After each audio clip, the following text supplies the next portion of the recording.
शहीद जवानों की शहादत को कभी भुला नहीं सकते, मंत्री श्रवण कुमार। 25वें कारगिल विजय दिवस के अवसर पर बिहार शरीफ के कारगिल चौक कारगिल शहीद स्मारक 38 बिहार बटालियन एनसीसी बिहार शरीफ के द्वारा शहीदों के सम्मान में कार्यक्रम का आयोजन किया गया।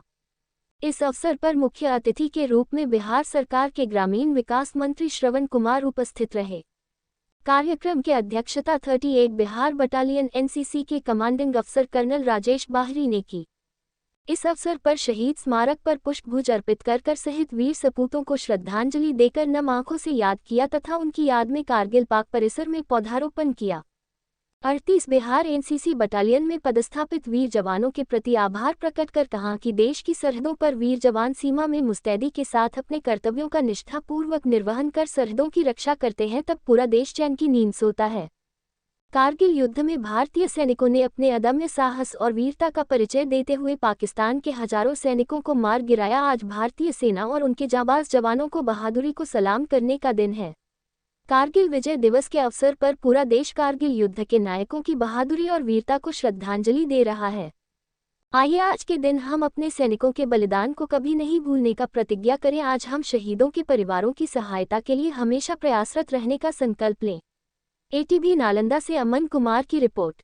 दिवस है, आज ही के दिन हमारे वीर सपूतों ने कारगिल युद्ध को जीता था, तिरंगा वहाँ पर लहराया था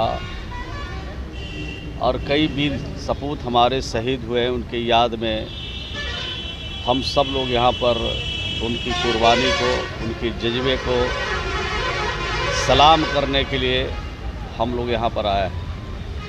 और आप सबको मालूम है, नालंदा वासियों को, कि कुकुरबर गांव के शहीद हरदेव प्रसाद भी हुए थे उस कारगिल युद्ध में। उनके याद में भी हम लोग यहाँ पर सब लोग उनको नमन करने के लिए, उनके जज्बे को सलाम करने के लिए हम लोग आते हैं। और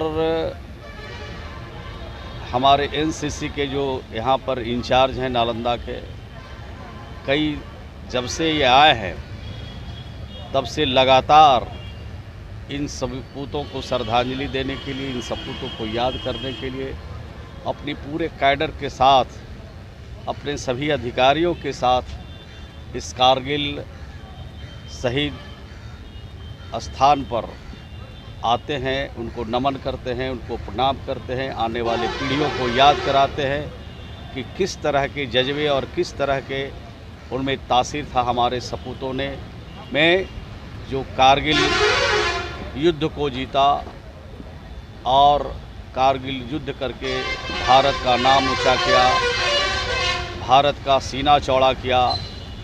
और भारत के साथ अब कोई हाथ मिलाने वाला देश नहीं है कारगिल युद्ध के बाद जो भारत को चैलेंज कर सके, भारत को नीचा दिखा सके, भारत की अस्मिता को अंगुली दिखा सके। यह हमारे वीर सपूतों ने कारगिल युद्ध में साबित किया है। मैं उनको पुनः एक बार नमन करता हूं। और उस जंग में, उस युद्ध में जो हमारे शहीद हुए हैं, उनके परिवारजनों को इस संकट की घड़ी में धैर्य रखने के लिए ईश्वर से प्रार्थना भी करता हूं कि जब तक सूरज चांद रहेगा उस परिवार का योगदान है। जब तक सूरज चांद रहेगा तब तक उन शहीदों का नाम अमर रहेगा, अमर रहेगा, अमर रहेगा। उनकी कुर्बानी जो गई है वो बेकार नहीं, बल्कि उनकी कुर्बानी की इमारत पर हम सब लोग बरसों बरसों तक हमारी पीढ़ियाँ खड़ी रहेगी और उनको याद करता रहेगा। यही इस अवसर पर कहना चाहता हूँ।